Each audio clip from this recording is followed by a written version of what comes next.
고린도 전서에서는 이 교회가 처음으로 태동하는 모습을 그려져 있고, 바울을 통해서 이제 이 교회가 전 세계로 흩어지는 역사가 기록되어 있습니다. 오늘 본문에서 읽은 것과 같이 초창기의 이 초대교회 교회의 모습은 우리 계신 교회가 가장 닮고 싶어하는 교회가 먼 지향적인 교회가 아니라 바로 사도행전에 기록되어 있는, 오늘 본문에 기록되어 있는 이 교회를 가장 닮고 싶어 합니다. 그런데 교회에는 두 가지 유형이 있습니다. 보이는 교회와 보이지 않는 교회가 있습니다. 보이는 교회는 온 세계에 산재되어 있는 교회, 다시 말해서 예배당을 말하며, 보이지 않는 교회는 하나님만 아시는 교회, 즉 바로 나를 말하고 있는 것입니다. 오늘 이 본문의 말씀을 통해서 우리가 교회 되기를 원합니다. 하나님께서는 오늘 이 자리에 각 심령 여러분들을 교회된 자로 세워주셨습니다. 오순절 성령이 임함으로 말미암아 많은 무리들에게 변화가 일어나기 시작했습니다. 예수님이 돌아가시기 전 그들은 늘 똑같은 일상이었지만, 오순절 성령님이 임한 이후에 그들은 놀라운 변화를 가져오게 됩니다. 그것이 오늘 말하고 있는 초대교회의 모습인 것입니다. 저는 이 말씀을 묵상하면서 우리가 어떻게 하면 하나님께서 기뻐하시는 교회가 될 수 있는지, 또는 지난날 우리의 신앙을 되돌아볼 수 있는 귀한 은혜의 시간이 되기를 성령님께 간구하며 함께 은혜의 시간을 나누기를 소망합니다. 그 첫 번째는 바로 물질에 있어서 달라지는 것입니다. 우리가 잘 알고 있는 45절 말씀에 또 재산과 소유를 팔아 각 사람들의 필요를 따라 나눠주며 라고 얘기하고 있습니다. 성경에서 말하는 물질에 있어서 대표적인 인물이 있을 것입니다. 그가 누구일까요? 바로 삭개오입니다. 그러나 우리가 알고 있는 이 삭개오는 세리장이며 유대인이었지만 그 같은 민족으로부터 배척을 당했습니다. 왜일까요? 로마 정부에서 받아들이려고 하는 그 세금보다 훨씬 많은 세금을 그가 착복했기 때문입니다. 왜 착복했을까요? 자기의 열등감을 물질로 어느 정도 채우고 싶어 했는 것 같습니다. 그러다 보니 같은 민족 유대인으로부터 멸시 천대를 받았습니다.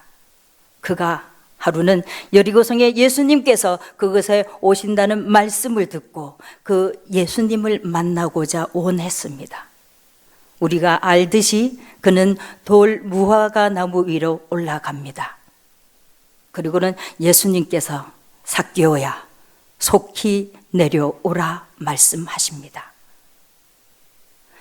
돌 무화과 나무는 삭개오에게 있어서는 바로 컴플렉스와 같습니다.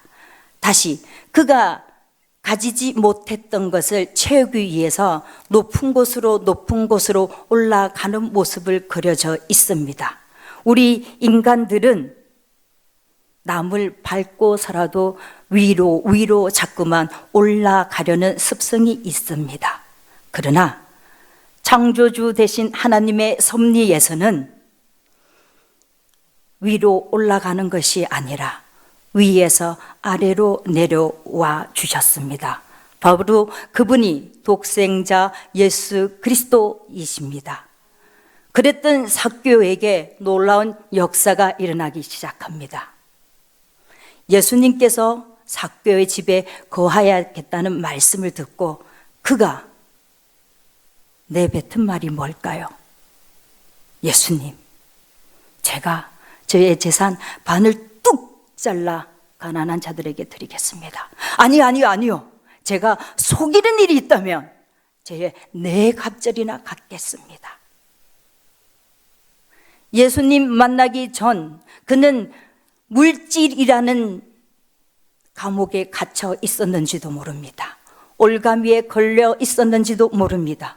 그랬던 그가 예수님을 만남으로 말미암아 자기가 가장 귀하게 여겼던 그 물질을 내려놓기 시작했습니다.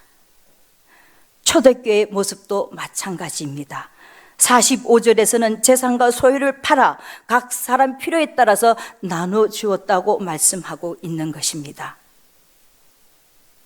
여러분, 이 지자교회가 어떻게 설립되었습니까?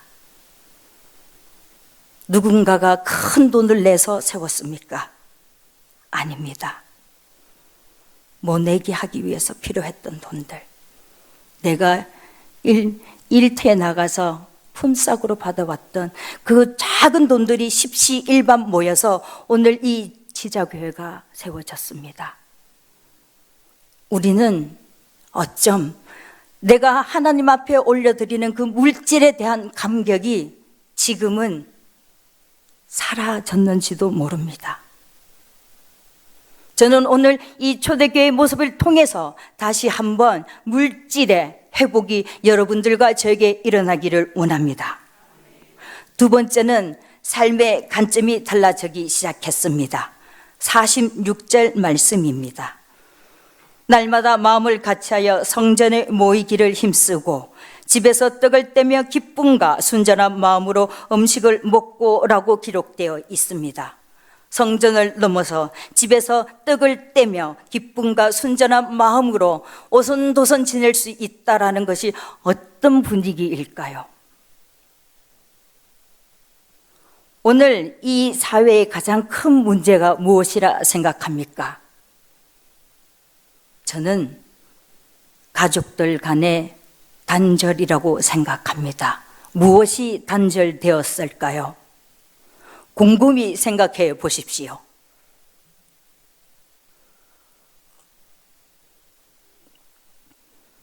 바로 대화의 단절인 것입니다. 저희 큰 아이가 어느 날 갑자기 저에게 와서 울면서 돌아옵니다. 고3 때. 엄마, 내 몸이 말을 듣지를 않아. 그때는 몰랐습니다. 걔가 무엇을 앓고 있는지조차도 몰랐습니다. 단순하게 생각했습니다. 내 눈에는 보이지 않았기 때문에요. 그런데 진단 결과 공황장애라는 진단을 받게 되었습니다. 그렇게 진단을 받고 나니 지난날에 저의 모습이 떠오르기 시작하더라고요. 감정 표현하는 거 드러내지 마. 울지 마. 보고 싶단 말 하지 마. 저는 어린 아이에게 어려서부터 감정 표현하는 것을 마음속으로 삭히게끔 제가 애들한테 교육을 시켰더라고요. 그것이 어느 날 지나고 나니 몸으로 표출되는 것이 바로 공황장애로 드러났습니다. 이 일을 어떻게 하나? 기도하는 가운데에 성령님께서 일깨워 주시더라고요. 제가 그의 마음을 읽을 줄 몰랐다라는 것을요. 그 아이의 아픔이, 그 아이의 감정을 저는 억누르기만 했지 귀담아 덜어주려고 하지 않았습니다. 시간이 지나 아이들에게 얘기를 했지요. 미안하다. 엄마가 너의 말을 더 귀담아 듣지 못하였고 너가 어떤 감정의 상태인지 깨닫지 못했다. 미안하다. 라고 고백하고 나니 말하는 말수가 늘어나기 시작하였고 카톡을 주고받아도 응, 아니, 알았어. 이 담답형이었던 대화들이 점점점 장문이 되어지더라고요. 여전히 지금도 공황장애라는 본인은 그것을 앓고 있습니다. 그런데 저는 그것만으로 나에게 왜 이런 일이라는 생각은 하지 않습니다. 우리의 가정이 다시 한번 회복되는 계기가 그 일로 인하여 더욱더 하나님께 기도하게 되었고 성령님을 의지하게 되었고 그 아이의 마음이 무엇인지를 깨닫게 되었습니다. 초대교회 성도들은 삶에서부터 교회를 넘어 성전을 넘어 가정에서 그들은 서로 화합하기 시작했다는 것입니다. 이 땅 가운데는 아직까지 가족들 간의 불화가 많이 있으리라 생각이 됩니다. 그러나 여러분, 이 시간에 제가 강구 하나를 선전하겠습니다. 말하지 않아도 알아요. 이 강구가 뭔 줄 아는 분 계십니까? 초코파이. 말하지 않아도 알아요. 그러나 요즘에는 말하지 않으면 병됩니다. 말을 해야 됩니다. 내가 이렇다라고 얘기해서 서로 소통할 수 있는 기기가 되기를 원합니다. 한 가지 더 붙여서 부부 간에도 서로 간에 순교가 필요합니다. 저야 어린 자녀를 놓고 기도할 뿐이지만 우리 성도 여러분께서는 부부 간의 합을 위해서 성령님을 의지해야 된다 생각이 됩니다. 마지막으로 47절에는 이렇게 기록되어 있습니다. 하나님을 찬미하며 또 온 백성에게 친송을 받으니 주께서 구원받는 사람들을 날마다 더하게 하시니라. 세 번째는 바로 생명관이 달라진다는 말씀을 전하고 싶습니다. 여기에 등장하는 사람은 백부장입니다. 예수님께서 가버나움을 들어가셨을 때에 백부장이 그의 종이 아파서 유대인 장로들을 시켜서 예수님을 모시고자 했습니다. 그런데 성경 원문에 보게 되면 이 백부장의 종이라고 기록되어 있지만 원문에는 종이 아니라 아이라는 표현이 되어 있습니다. 여러분, 제가 좀 전에 생명관이 다르다고 말씀을 전하고 있습니다. 이 당시 종이라는 개념은 물건과도 같았습니다. 사고 파는 게 익숙했습니다. 그러나 나와 똑같은 하나님의 백성이라는 개념은 전혀 없었습니다. 이 백부장은 로마인이었음에도 불구하고 하나님을 섬겼고 예수님이 누구인지를 알고자 하였기에 그분의 말씀을 익히 들었기에 장로들을 통하여 그를 종을 고침을 받기를 원하지 않았습니까? 그런데 제가 분명히 생명관이라고 말하고 있으면서도 47절 말씀을 읽었습니다. 왜일까요? 백부장의 삶이 어떠했는지를 종에 대한 그의 성품을 알 수 있는 것이 바로 생명관이었고 그뿐만이 아니었습니다. 회당을 지어 주었고 많은 사람들로부터 칭찬을 받았습니다.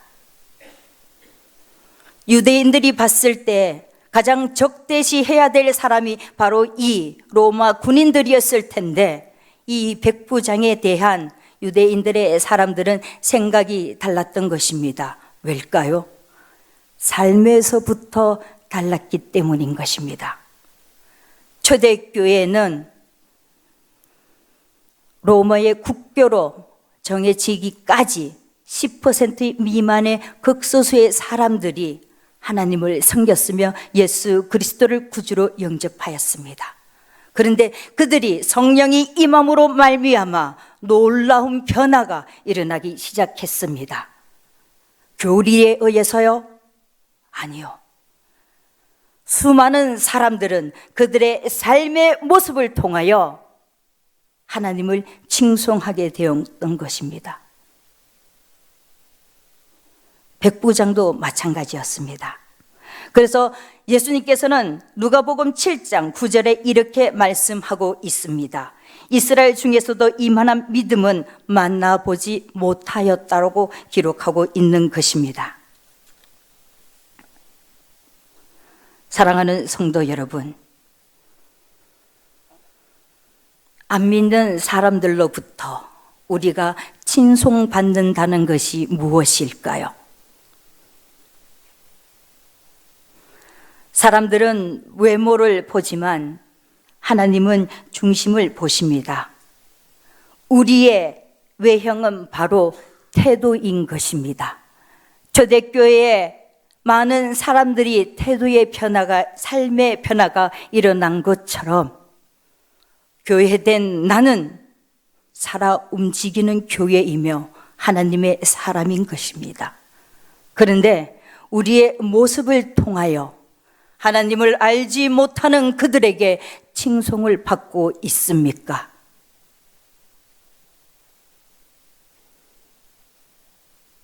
그렇지 못하는 경우가 더 많습니다. 부활절을 맞이하여 다시 한번 우리의 삶의 자세가 어떠한지를 말씀을 통하여 깨닫기를 원하였습니다.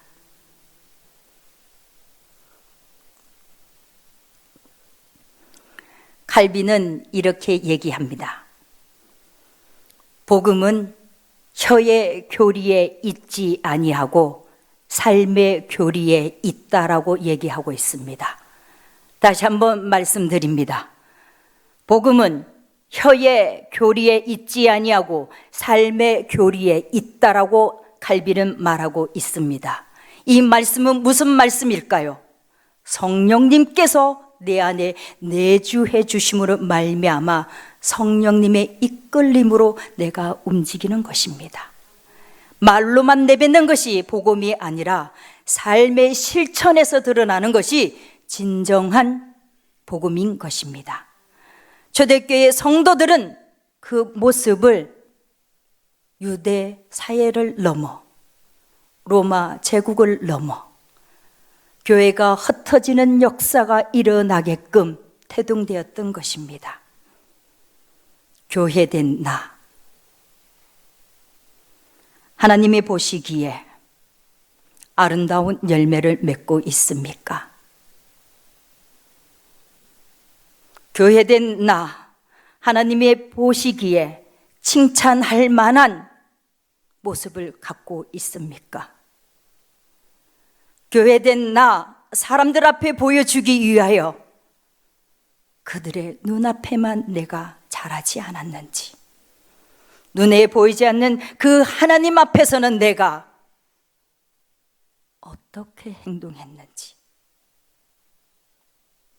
삭개오는 예수님을 만나고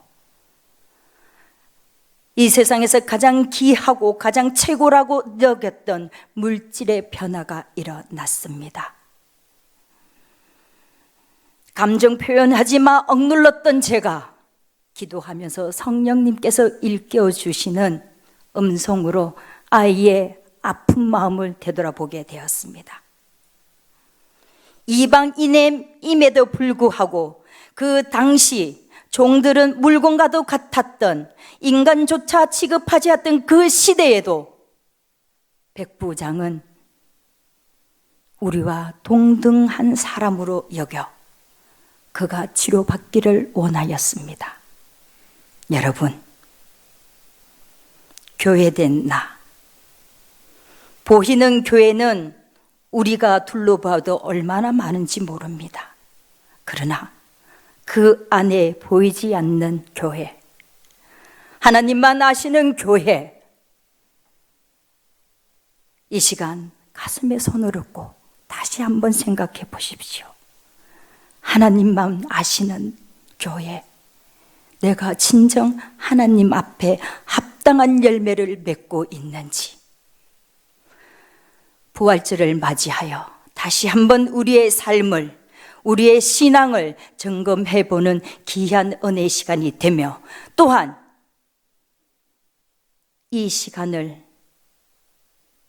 기억하면서 새롭게 변화하는, 하나님 보시기에 가장 아름다운 열매를 맺는 교회가 되는 저와 여러분이 되길 소망합니다.